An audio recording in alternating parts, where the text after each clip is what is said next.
تخيلوا طلعنا بناكلوا الايس كريم غلط. يعني ايس كريم. يا ترى هناكل الايس كريم ازاي؟ ثانية واحدة نكتب وراك يا ست الكل، ازاي ناكل ايس كريم؟ تمام. واحنا في الشارع نقدر ناكله بالشكل ده بلساننا كده؟ الطريقة دي مش صح. وممكن ان احنا ناكله بالشكل ده، ان احنا نقطمه كده، برضو الطريقة دي مش صح. بالأمانة يعني انا طلعت ضيعت عمري كله على الطريقتين الغلط؟ ازاي؟ اكسر البسكويت بتاعته من تحت وابتدي اخد الايس كريم، برضو دي ممكن ينزل كله ويوسخ هدومي. طبعا الطريقة دي مش صح.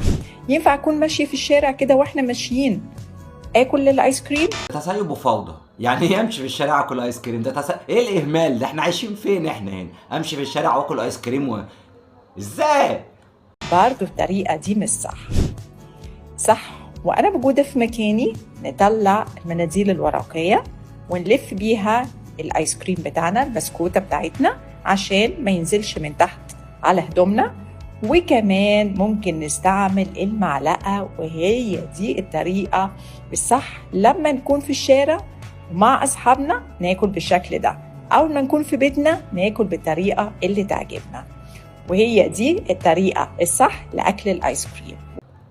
انا منبهر، بالامانه انا منبهر. انا حياتي كانت رايحه في سكه الضياع. بالامانه استاذه انت انقذتيني. يعني مش عارف اشكر حضرتك ازاي بالامانه على عمري اللي ضاع وانا باكل الايس كريم غلط.